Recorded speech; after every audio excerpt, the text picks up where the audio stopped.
창세기 6장 13절에서 18절입니다. 하나님이 노아에게 이르시되 모든 혈육 있는 자의 포악함이 땅에 가득하므로 그 끝날이 내일에 이르렀으니 내가 그들을 땅과 함께 멸하리라. 너는 고페루 나무로 너를 위하여 방주를 만들되 그 안에 칸들을 막고 역청을 그 안팎에 칠하라. 내가 만들 방주는 이러하니 그 길이는 300규빗, 너비는 50규빗, 높이는 30규빗이라. 거기에 창을 내되 위에서부터 한 규빗에 내고 그 문은 옆으로 내고 상중하 3층으로 할지니라. 내가 홍수를 땅에 일으켜 무릇 생명의 기운이 있는 모든 육체를 천하에서 멸절하리니 땅에 있는 것들이 다 죽으리라. 그러나 너와는 내가 내 언약을 세우리니 너는 내 아들들과 내 아내와 내 며느리들과 함께 그 방주로 들어가고. 아멘. 예, 오늘 본문 말씀 아주 중요합니다. 지금 되어지는 이 시대 실제 상황이 어떻게 되어지는가에 대해서 노아 방주, 홍수 너무나도 잘 알죠. 그 패턴 속에 두 번째 시간인데 아마 가장 하나님께서 계획하신 바를 드러내시는 그런 시간이라고 봅니다. 그래서 이 말씀을 어디 계시든지 넘치는 파도가 우리를 못 듣게 가로막을 것이라는 것을 저는 믿습니다. 그럴지라도 그것을 헤쳐서 그 파도 속에 있는 그 하나님의 사랑을 좀 발견하셨으면 좋겠습니다. 그래서 문자에도 넣습니다. 오늘 본문 말씀 들어가기 전 노아는 어떤 인물인가에 대해서 먼저 살펴보고자 합니다.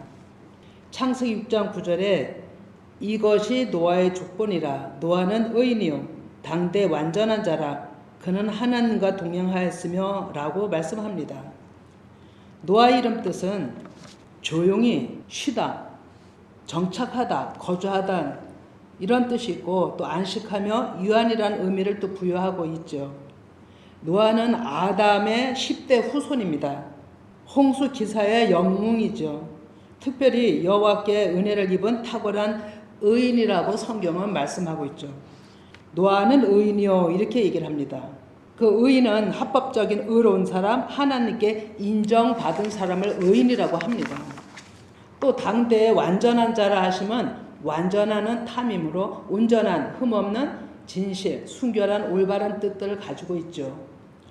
하나님은 아브라함에게도 창세기 17장 1절에 완전한 자라 하시고 그때 아브라함 나이가 99세인데 그 이듬해 100세의 아들 이삭을 주실 것이라고 약속합니다. 노아에게도 완전한 자라 하나님과 동행하였다고 하는 것은 이미 노아에게는 하나님의 영이 머물러 있었고 이 세상에서 사는 사람이었지만 천국을 살아내는 하나님 앞에 인정받는 인물이었던 것입니다. 노아에게는 그러한 하나님과의 동행, 그 영이 함께하는 인물로 셈과 함과 야벳 세 아들이 있었다고 합니다. 세 명의 아들도 큰 의미가 있음을 알게 되었죠. 방주를 짓는데 세 아들의 유형이 있어야 했던 것입니다. 그리고 새 시대에 있어서 이 세 아들의 유형이 또 번성함이 있어야 됐던 거예요. 그래서 방주 모양을 3층으로 하라 이렇게 말씀하시는 것은 나중 말씀을 통해서 보겠지만 그 배 안에는 뜰, 성소, 지성소, 성전 내부인 것처럼 함은 뜰의 수준이었고 야벳은 성소의 수준이었고 셈은 지성소의 수준으로 보면 됩니다. 그 성전의 본질은 보이지 않는 하나님의 영 임재하심이죠. 보이는 것은 언제나 비유인 거예요. 지성소 수준, 노아는 이미 하나님과 하나됨으로 그 영의 말씀을 공급받는 자였어요. 그 시대에 오로지 그 노아만이 하나님의 음성을 듣고 전달할 수 있는 통로였던 거예요. 그는 아주 신실한 종이었고 하나님 아버지 앞에 말씀 그대로 다 준행했다고 하는 거죠. 그러한 모습들이 하나님에게 기뻐하는 인물이 되었고 그 큰 홍수 당시에 그 하나님의 크나큰 구원 사역을 노아에게 명령하셨던 거예요. 홍수가 다 끝난 후 새 시대가 시작되는 후에 새 유형의 함, 야벳, 셈 이런 족속들이 열방을 향해 번성하기 시작했죠. 이때 유독이 셈 족속이 하나님의 영적 계열로 생명수가 흘러갔던 것입니다. 성전 의미는 열방에 축소된 모든 사람들의 중심부입니다. 이제 본문을 살펴봅니다. 지난주에 서론 부분에서 죄악을 다루었기 때문에 창세기 6장 14절부터 보겠습니다. 창세기 6장 14절에 너는 고페루 나무로 너를 위하여 방주를 만들되 그 안에 칸들을 막고 역청을 그 안팎에 칠하라. 이렇게 하나님은 명령하시죠. 그러면 첫째로 고페루 나무가 무엇인가를 살펴보겠습니다. 고페루 나무는 잣나무, 전나무, 삼실나무, 소나무 이런 늘 푸른 나무 종류에 속합니다. 그 의미가 유숙하다라는 어근을 갖고 있어요. 유숙은 편히 머무는 곳, 안식할 수 있는 곳을 의미합니다. 창세기의 야곱은 유숙하다가 하나님을 만났죠. 그러니까 창세기 28장 10에서 18절인데요. 좀 길지만 제가 천천히 읽어봅니다.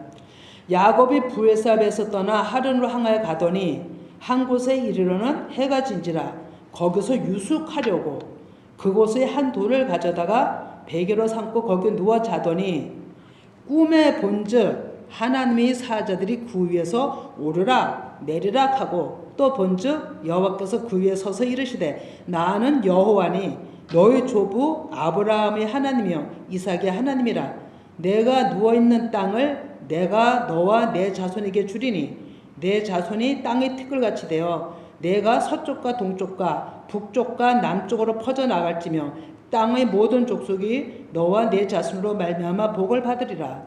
내가 너와 함께 있어 내가 어디로 가든지 너를 지키며 너를 이끌어 이 땅으로 돌아오게 할지라. 내가 내게 허락한 것을 다 이루기까지 너를 떠나지 아니하리라 하신지라. 아멘. 자, 여기서 먼저 표면적으로 본다면 너를 이끌어 다시 돌아오게 할 거라고 한 것은 표면적인 보이는 이스라엘 땅, 가나안 땅을 얘기한 것이지만 이 말씀은 너희 육신의 구조를 내가 온전히 나의 처소로, 나에게로 하나님의 영과 하나됨으로 돌아오게 할 것이야. 이런 의미를 가지고 있습니다. 그래서 16절에 야곱이 잠있게 이르되 여호와께서 과연 여기 계시거늘 내가 알지 못하였도다. 이에 두려워하여 이르되 이곳이여 이것은 다름 아닌 하나님의 집이요 이는 하늘의 문이로다 하고 야곱이 아침에 일찍 일어나 베개로 삼았던 돌을 가져다가 기둥으로 세우고 그 위에 기름을 붓고 그곳 이름을 베델이라 하였더라. 이 성의 옛 이름을 루스더라. 아멘. 예, 베델은 하나님의 집을 성전을 의미합니다. 야곱이 유숙하며 베었던 돌베개는 바로 반석이신 예수 그리스도를 뜻합니다. 그리고 하나님의 성전이 되셨던 거예요. 그리고 야곱은 그곳에서 오르락 내리락 하는 사자로부터 즉 예수 그리스도지요 구원의 언약을 약속받고 길을 떠납니다. 노아가 하나님의 명령을 받고 방주를 지은 것은 대환란 속에서 건져내어야 할 백성들을 구원하기 위한 예수 그리스도의 명령이셨어요. 계획이십니다. 6장에 창세기 6장에 숨겨져 있던 고페르나무 뜻 안에도 언약의 하나님의 구속사는 이렇게 감춰져 있던 거예요. 감춰졌었지만 이미 조상들을 통해 이루실 말씀의 성취를 시대 따라 여러 패턴으로 하나님은 의인들을 성전 삼아서 일을 계속 해오신 것입니다. 두 번째는 역청을 그 앞에 칠하라 이렇게 됐죠. 그러면 역청을 고페르라고 합니다. 그 나무 이름은 고페르고요. 이거는 코페르예요. 이 코페르는 덮개 또는 역청을 가지고 있는데 칠하기 이후에 사용된 진액이에요. 그래서 상징적으로는 속전 또는 몸값이란 의미가 있습니다. 그리고 기본어근 카파르는 속죄하다, 용서하다, 지워버리다, 정결케 하다, 화목케 하다라는 뜻이 또 있죠. 이 방주를 짓는 데는 이 역청이 반드시 사용되어야 하는데 그 역청의 의미가 예수 그리스도의 보혈이었던 것입니다. 그 보혈의 의미가 노아 방주를 짓는데 그 피로 덮은 것입니다. 창세기 6장 15절을 읽고 말씀을 드리겠습니다. 내가 만들 방주는 이러하니 그 길이는 300규빗, 너비는 50규빗, 높이는 30규빗이라. 거기에 창을 내되 위에서부터 한 규빗에 내고 그 문은 옆으로 내고 상중하 3층으로 할지니라. 그림이 그려지나 모르겠어요. 방주는 예수 그리스도의 몸이요 사람인 성전을 말씀합니다. 이것이 다 모형이고 비유입니다. 알파벳 숫자가 22숫자가 사람 창조의 의미를 처음서부터 끝까지 알레프서부터 타부까지 다 말씀하고 있다고 그랬죠. 그러면 이 숫자 의미를 이 알파벳에서 좀 찾아봅니다. 길이가 300규빗은 알파벳의 3 숫자가 기멜인데 기멜로 이 기멜의 뜻은 완전하신 하나님을 의미합니다. 그래서 390은 완전하신 하나님을 의미하고요. 그리고 죄 많은 사람들을 구속하시는 예수 그리스도를 의미합니다. 길이는 알파와 오메가 시작과 끝 그 의미가 또 있습니다. 그러면 육신구조의 대환란을 겪는 과정을 지나 새하늘과 새 땅을 바라보는 데까지를 300규빗 안에 그 의미가 있었던 것입니다. 천천히 제가 얘기를 합니다. 또 너비가 50규빗이라고 하죠. 너비는 폭입니다. 50은 알파벳, 헤이, 빛이란 뜻으로 소망을 밝히는 계시를 의미합니다. 입의 기운, 생기, 호흡, 지혜, 총명, 하나님의 특유한 특성을 의미합니다. 한마디로 정리하면 하나님의 생명의 말씀을 뜻하고 있어요. 자, 높이를 또 봅니다. 30규빗이라 이렇게 말씀하고 있죠. 높다라는 의미는 원어상 새롭게 하다라는 뜻이 있습니다. 30 또한 완전하신 하나님, 생수의 말씀으로 뜻하는데요. 이위에서 흐르는 생수, 곧 말씀으로 정결하고 보호하신 곳이 노아가 지은 방주교회였던 것입니다. 하나님의 생명의 말씀 가지고 그 의미를 다 부여한 거예요. 그래서 이 성전이 노아 방주가 성전이라 하고 오늘날에 우리의 한 사람이라고 하는 거예요. 자, 그러면 에베소 3장 17절에서 19절은 같이 읽어봅니다. 시작. 믿음으로 말미암아 그리스도께서 너희 마음에 계시게 하시옵고 너희가 사랑 가운데서 뿌리가 박히고 터가 굳어져서 능히 모든 성도와 함께 지식에 넘치는 그리스도의 사랑을 알고 그 너비와 길이와 높이와 깊이가 어떠함을 깨달아 하나님의 모든 충만하신 것으로 너희에게 충만하게 하시길 구하노라. 아멘. 이 너비와 길이와 높이와 깊이가 사람의 창조에 다 들어가는 하나님의 섭리가 큰 섭리가 있는 거예요. 여러분, 노아 방주는 하나님이 준비하라 하신 양식으로 준비가 된 교회죠. 성전도 다윗에게 그 식양을 다 줬죠. 그 안에는 사랑의 공동체로 하나님으로부터 나오는 생명수인 말씀을 대홍수가 다 끝날 때까지, 땅이 마를 때까지 그 양식을 먹고 생명을 얻었습니다. 그 예보적인 세력을 코페로 예수님의 보혈로 다 막으신 것입니다. 이렇게 보혈 계시한 하나님은 무엇과도 바꿀 수 없는 희생이셨죠. 이것을 노아 방주에다 이미 계시를 해놓으신 거예요. 나무와 나무 사이, 창틈 사이 모든 배 안팎이 고페르로 칠하라 하신 것이 사전적 의미로도요, 속전 몸값이라고 한 것처럼 이 송진 진액을 녹여서 안과 밖을 양면으로 다 녹여 붙인 것입니다. 접착제 역할을 한 것입니다. 어떤 세력도 들어오지 못하도록, 어떤 세력의 물 한 방울도 비질리도 들어오지 못하도록 하나님께서 철저하게 방패가 되신 거예요. 예수님의 그 사랑이 거센 파도와 그 어마어마한 제약을 다 덮어버린 것이에요. 이 부분을 기도하다 저는 통곡을 했어요. 이 뜻의 깊이 모르는 상태에서 이 방주를 놓고 기도할 때 하나님의 어마어마한 예수님의 그 피 흘림으로 그 노아 방주 안을 다 피칠하는 그 모습을 보이는 것 때문에 제가 엄청나게 울었어요. 그런데 말씀을 찾아보니 실제 그래요. 그러니 어떻게 아니라 할 수가 있겠어요.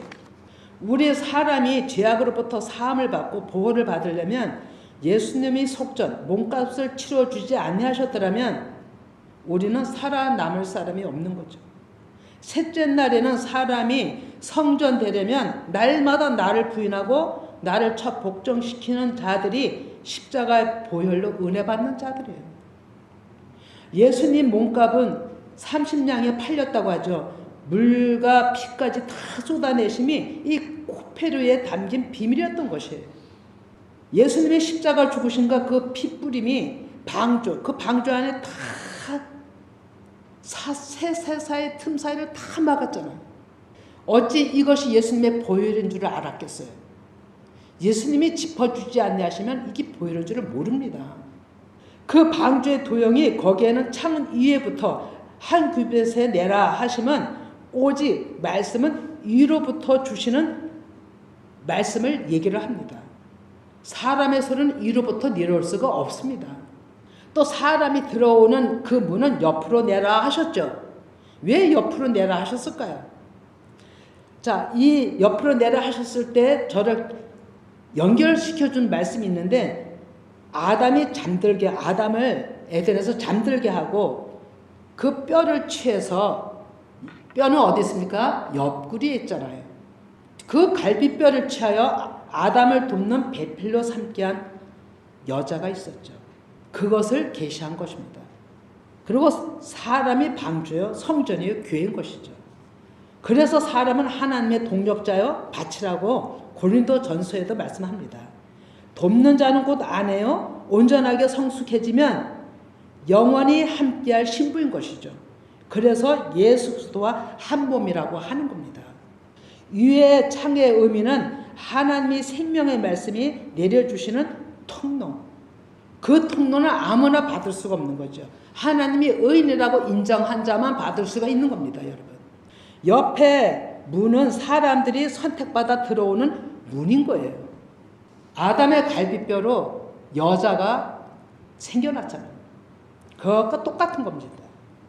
그 방주를 상중하 3층으로 하라 하신 명령은 완전 회복의 의미를 담고 있죠. 완전하신 하나님의 일, 길이요 진리요 생명이라 나로 말미암지 않고는 올 자가 없다라는 예수 그리스도의 실존을 나타내신 말씀이에요. 이것을 모형으로 보였고 비유로 말씀하신 겁니다. 성전으로 하면 상중하라가 되어 있죠. 이 하는 뜰이요, 중은 성소요, 상은 지성소. 이 뜰은 깨닫지 못하는 수준에 있는 무리를 보면 됩니다. 그리고 성서 수준은 오순절, 하나님의 절기로 말하면 오순절이죠. 그리고 뜰은 유월절이고 하나님 말씀을 받아먹고 씹어 그 맛을 아는 자들이 듣고 깨닫는 수준이 오순절이고 성소 수준인 거예요. 그러면 상이라고 한 것은 상은 지성소, 초막절을 의미하는데요. 깨닫는 말씀으로 연결어서 열매가 되어 즉 하나님 아버지와 그 아들 그리스도와 그 영으로 하나됨, 그 영의 수준이 된 자들이 머무는 곳이 바로 지성소. 하나님의 음성을 받아 또 명령을 받아서 또 전달할 수 있는 파수꾼들로 구성되는 그 지경이 3층입니다. 지성소의 본질은 사람인 성전에 하나님의 영이 계심이고 새 예루살렘 교회가 되는 것입니다. 하나님은 이 배가 완성되면 이 땅의 모든 육체를 멸하시겠다 하셨죠. 창세기 6장 17절에서 20인데요. 같이 읽어봅니다. 내가 홍수를 땅에 일으켜 무릇 생명의 기운이 있는 모든 육체를 천하에서 멸절하리니 땅에 있는 것들이 다 죽으리라. 그러나 너와는 내가 내 언약을 세우리니 너는 내 아들들과 내 아내와 내 며느리와 함께 그 방주로 들어가고 혈육 있는 모든 생물을 너는 각기 암수 한 쌍씩 방주로 끌어들여 너와 함께 생명을 보존하되 새가 종류대로 가축이 그 종류대로 땅에 기는 모든 것이 그 종류대로 각기 둘씩 내게로 나아오리니 그 생명을 보존하게 하라. 아멘. 여기서 아주 중요한 키가 있습니다. 방주가 다 준비되어 사람들이 들어가게 하셨다는 것은 그 당시에도 그 한 사람이 하나님이 성전이 될 자들이 준비되는 것이었습니다. 이 시대도 하나님은 이와 같은 패턴으로 그 한 사람을 부르고 세우시는 겁니다. 그리고 지어가시는 거예요. 오직 위에서 내려지는 말씀 가지고 이 방주가 지금 다 그것을 지금 나타내고 있는 거예요. 자, 여러분, 창세기 6장 18절은 노아의 식구 8명을 의미하죠. 베드로후서 3장 20절에 그들은 전에 노아의 날 방주를 준비할 동안 하나님이 오래 참고 기다리실 때에 복종하지 아니하던 자들이라. 방주에서 물로 말미암아 구원을 얻을 자가 몇 명뿐이니 겨우 8명이라. 아멘. 예, 이 성경은 문자 그대로 8명이라고 얘기를 합니다. 그러나 사실은 구원받은 자가 많죠. 여기서 비유하는 가축, 기능곡, 새 이런 것이 다 사람을 비유한 겁니다. 그들은 온전치 못했기 때문에 들어가서 노아가 양식을 준비한 그 양식을 받아 먹고 그 안에서 보화를 받고 땅이 말랐을 때 바깥으로 나온 자들입니다. 근데 성경은 사람이라 하지 않았기 때문에 이렇게 가축으로 계속 비유적인 말씀을 하고 있는 거죠. 그래서 이 8이라고 쓴 것은요, 이 성경 저자들이 하나님이 저자들을 통해서 의도적으로 얘기하신 거예요. 그럼 8이라는 숫자를 좀 알아보겠습니다. 영적으로 하나님이 바라시는 뜻이 무엇인가? 아버지의 마음을 읽는 게 너무 중요하거든요. 히브리어 알파벳은 그 22자로 사람을 창조한다 했죠. 그 의미하신 토대로 보면 8이라는 숫자 의미는 헤트는 울타리 또는 은혜로 상징하는데요. 생명의 글자이고 죽음에서 생명으로 들어가는 출입문으로도 봅니다. 그리고 죽음에서 살아나는 부활의 뜻도 의미합니다. 어둠에서 밝은 빛으로 새로운 시작을 뜻합니다. 또 새 생명을 받는 날이 시작이죠. 노아 8명 식구가 살았다 하는 것은 이러한 의미를 담고 있는 것입니다. 창세기 6장 19절에 생명들을 한 쌍씩, 새도 그 종류대로, 가축도 그 종류대로, 땅에 기는 모든 것이 종류대로 둘씩 네개로 나오게 하고 생명을 보존하라 하시죠. 하나님은 혼자보다 한 쌍을 더 이뻐하십니다.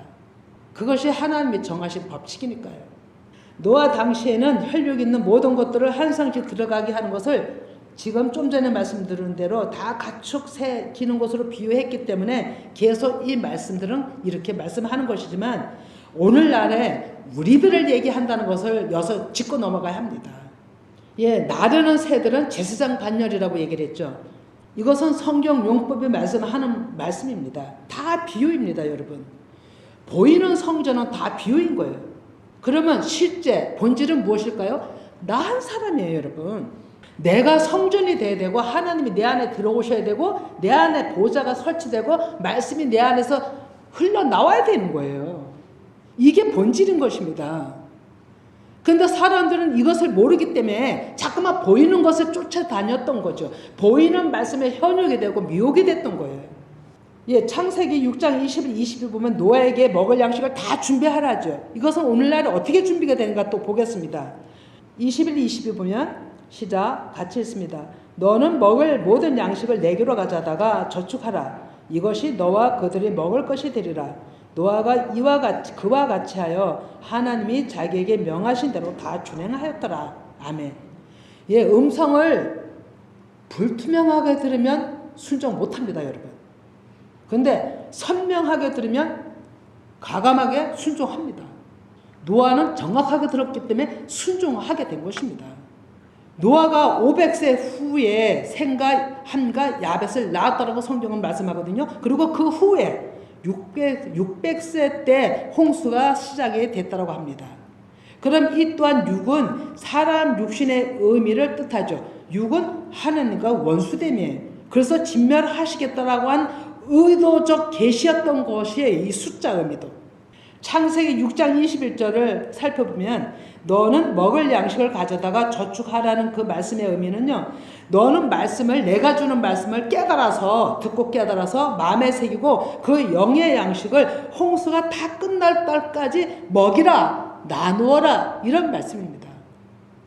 오늘날에 이 말씀 받는 자들이 분명히 있을 것입니다. 지난주에 말씀한 것처럼 오늘날이 하나님의 진리와 비진리가 혼합이 돼서 대홍수라고 얘기를 했죠.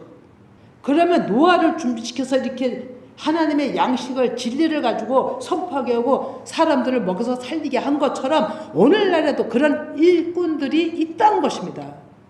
그래서 노아 때 양식을 준비한 것이 대홍수의 환란이라면 오늘날에도 하나님은 우리에게 말씀으로 말씀하고 있어요. 찾아봅니다. 마태복음 24장 37에서 41절인데요. 길기 때문에 제가 좀 설명듣기로서 제가 같이 읽으실 분들은 같이 읽지만 41절까지만 같이 읽겠습니다. 예, 시작. 노아의 때와 같이 인자 이맘도 그러하리라. 홍수 전에 노아가 방주에 들어가던 날까지 사람들이 먹고 마시고 장가들고 시집가고 있으면서 홍수가 나서 그들을 다 멸하기까지 깨닫지도 못하였으니 인자의 이맘도 이와 같으리라. 그때 두 사람이 밭에 있으며 한 사람은 데려가고 한 사람은 버려두면 당할 것이요 두 여자가 맷돌질을 하고 있으며 한 사람은 데려가고 한 사람은 버려두면 당할 것이니라. 자, 저 그전에 이거 이해를 못했거든요. 여러분 40절에 밭에 있다라는 얘기는 믿는 자들의 삶의 지경을 얘기합니다. 한 사람은 홍수에 휩쓸려가요. 데려감을 당한다는 건 휩쓸려가고 버려둠을 당한다는 것은 남는 자를 얘기를 하는 건데 이 문자적으로는 데려간다는 좋게 데려가는 의미를 우리가 생각을 하고 버려둔다는 건 아주 버린다는 걸 우리가 생각을 할 수가 있잖아요. 그래서 이게 이해가 안 됐던 거예요. 근데 이 원어를 살펴보면 데려가는 건 홍수에 휩쓸리는 거고 버려둔다는 건 남는 자예요. 말씀으로 인해서 남는 자를 의미하는 거예요. 여러분 41절도 두 여자가 맷돌질 한다는 것은 말씀을 받아 먹어요. 그래서 듣고 새겨요. 대새김질 하는 걸 얘기하는 거거든요. 그럴지라도 한 사람을 홍수에 떠내려가고 또 한 사람은 남는 자가 된다는 거예요. 그럼 우리 어떤 사람이 돼야 되겠느냐를 우리는 생각을 해봐야 되는 거죠. 그러면서 42절부터 보면 그러므로 깨어있으라. 어느 날에 너희 주가 임할는지 너희가 알지 못함이니라. 너희도 아는 바니 만일 집주인이 도둑이 어느 시각에 올 줄 알았더라면 깨어있어 그 집을 뚫지 못하게 하였으리라. 이러므로 너희도 준비하고 있으라. 생각지 않은 때에 인자가 오리라. 충성되고 지혜 있는 종이 되어 주인에게 그 집 사람들을 맡아 때를 따라 양식을 나눠줄 자가 누구냐. 주인이 올 때에 그 종이 이렇게 하는 것을 보면 그 종이 복이 있으리로다. 내가 진실로 너에게 이르노니 주인이 그의 모든 소유를 그에게 맡기리라. 아멘. 아무리 비진리가 범람할지라도 사람 유혹이 범람할지라도 오직 위에서 주시는 말씀을 붙들고 있는 자들에게는 하나님께서 그에게 하나님의 음성을 들려주시고 그에게 더 많은 것으로 하나님의 나라 것을 주셔서 하나님이 일을 맡기시고 구원의 그 역사를 이루신다는 거예요. 얼마나 중요한 사명인지 모릅니다. 여러분 이 말씀을 듣는 모든 분들이 이 사명을 나에게 준 말씀이구나 라고 우리는 순종하고 실행해 나가야 하는 것입니다. 이 말씀 여기서 지금 이 말씀하는 거 괜히 주신 게 아니에요. 여러분 다 하나님 아버지 앞에 약속받고 언약받고 주신 말씀 가지고 지금 나누는 거기 때문에 그냥 흘려보내면 안 된다는 것입니다. 지난주 서두에 진리와 비진리가 혼합이 되어 쏟아진다고 그랬죠. 그것을 대홍수라 했죠. 자기 입맛에 좋아하는 말씀들만 유튜브에 쏟아져서 거기서 취해받아 먹습니다. 그것이 얼마나 분별을 못하면 독인지 모릅니다. 그 가운데도 진리의 말씀이 흐르겠죠. 그런 말씀을 받아 먹는다면 생명이 되겠지만 분별을 못하고 이것도 좋고 저것도 좋고 내 생각대로 하나님은 영으로 말씀하시지만 우리는 순간적으로 진짜 그 빛의 속도같이 육으로 탁 받아쳐요. 그리고 받아먹는다니까요. 육으로. 그리고 아차 하고는 깨어있는 자들은 그것을 금세 내치죠. 아 이거 아니지. 금세 깨닫게 되는 거예요. 그래서 내 안에 말씀으로 분별이 되기 시작하는 거죠. 이게 얼마나 중요한지 모릅니다. 그러나 영에 있다 할지라도 순간적으로 육으로 받는다니까요. 제가 그렇더라고요. 예, 이렇게 아주 중요하게 우리는 하나님의 세미한 음성, 그 하나님의 말씀하신 그 깊이를 우리가 깨닫지 못한다면 우리는 휩쓸려가는 자예요. 그리고 이 말씀들을 다 알아듣는다면 이 시대의 노아와 같은 자인 겁니다. 그리고 이 시대에 세워놓은 파수꾼들인 거예요. 파수꾼들은 먼저 하나님의 뜻을 알아서 적군이 먼저 오는지 안 오는지 먼저 아는 자들이잖아요. 그걸 알아서 전하는 자들이잖아요. 이런 자가 파수꾼이거든요. 노아는 그 준비한 양식을 배 안으로 들어간 사람들에게 그 양식을 다 나누어 준 것을 실제 성경에서 말씀하고 있잖아요. 150일 동안 마른 땅이 나오기까지 이것 또한 이제 이 말씀이 나올 쯤에는 또 하나님이 풀어주시리라 믿습니다.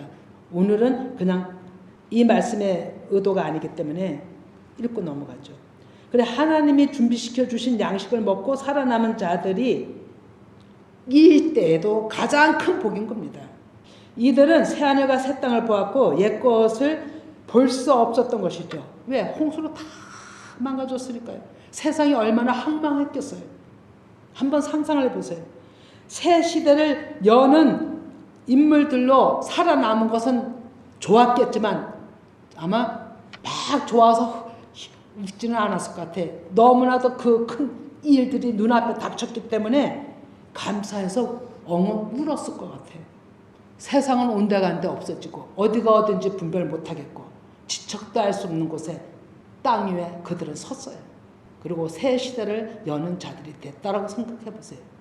오늘날의 어마어마한 이 대홍수 이 기간에 이 날들에 온전히 믿음으로 서는 자들이 있다면 한번 생각해 보세요.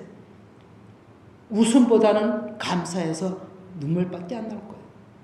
그리고 이것을 막기 위해서 도둑이 얼마나 지금 침투하고 있습니까? 도둑은요 우리 영혼을 낚아챕니다. 그리고 죽이려고 합니다. 그리고 그들은 엄청나게 유창한 말로 말씀을 쏟아내죠. 성경에도 나와있죠. 깽가리 소리 같더라고. 우리는 깨달아야 하는 거죠. 도둑은 완전히 우리 영혼을 칼취하기 위해서 우리한테 다가오는 거예요. 그래서 요한복음 10장 10절에 도둑이 오는 것은 도둑질하고 죽이고 멸망시키려는 것뿐이요 내가 온 것은 양으로 생명을 얻게 하고 더 풍성히 얻게 하려는 것이라고 예수님이 말씀하셨죠. 자, 계시록 16장 15절에도 보라 내가 도둑같이 오리니 누가요? 예수님이요. 예수님도 도둑같이 오신다 그랬어요. 도둑같이 오시는 자에겐 누구한테 도둑같일까요? 시집가고 장가가고 자기 일에 도취한 자들에겐 도둑같이 예수님 오시는 것도 모르잖아요. 언제 오시는지. 그러나 깨어있는 자들은 데살로니가 전서에 보면 안다고 그랬어요. 하나님이 알리신다고 되어 있죠. 자, 그래서 이 도둑을 보면 영혼을 훔쳐감인데요. 이들을 가지고 일이라고 하는 거예요. 성경에서. 그러면 사건이 또 있어요. 이 사건은 또 무엇일까요? 요한복음 10장 12절에 보면 사건은 목자가 아니에요. 목자 이름을 가졌는데 목자가 아니에요. 양도 제 양이 아니라 이리가 오는 것을 보면 양을 버리고 달아나니 이리가 양을 물어가고 또 해치느니라. 달아나는 것은 그가 사꾼인 까닭에 양을 돌보지 아니함이라. 나는 선한 목자라. 나는 내 양을 알고 양도 나를 아는 것이 아버지께서 나를 아시고 내가 아버지를 아는 것 같으니 나는 양을 위하여 목숨을 버리노라. 아멘. 예, 예수님은 양을 위해서 목숨을 버린다라고 되어 있어요. 근데 사꾼은 사례금만 받으면 돼요, 여러분. 한 달만 달달이 시간만 흐르면 돼요. 영혼들이 성도들의 영혼들이 어떻게 되든지 그냥 좋은 얘기만 전달해주고 비만 맞추면 돼요. 이게 사꾼이에요, 여러분. 그러나 진짜 예수님 형상을 닮은 일꾼들, 예수님은 어떤 것에도 욕심이 없었어요. 무엇에만 관심이 있었냐면 그 한 사람이 예수님께로 돌아오는 영혼 구원에만 관심이 있었어요. 예수님 다 버리셨어요. 목숨까지 버리셨어요. 오늘날에도 이런 목자가 있을까요? 성경에서는 없다고 하는 거예요. 자기 소유 다 내놓고 하나님 아버지 앞에 그 영혼 때문에 몸부림치는 그 목자가 있다면, 예? 그 통로를 안다면 얼마나 하나님께서 쓰시겠어요. 이 환난 속에서 하나님은 그 한 사람을 찾으시는 거예요, 여러분. 그래서 예수님이 하신 말씀인데요. 요한복음 10장 16절 끝인데요. 또 우리에는 이거는 우리의 이렇게 모임에 우리를 얘기한 거 아니에요. 우리 깐을 얘기한 거예요. 지금 이거는 우리 깐. 우리 깐에 이렇게 얘기하면 더 좋겠네. 우리 깐에 들지 아니한 다른 양들이 내게 있어. 내가 인도하여야 할 터이니 그들도 내 음성을 듣고 한 무리가 되어 한 목자에게 있으리라. 아멘. 이거 계시한 말씀이에요. 예수님이 오셨을 당시도 그렇고 지금까지도 그렇고 앞으로도 그렇고 아직까지 들어올 백성들을 위해서 그 우리 깐으로 보호할 그 방주 안으로 들어올 자들이 있다는 거예요.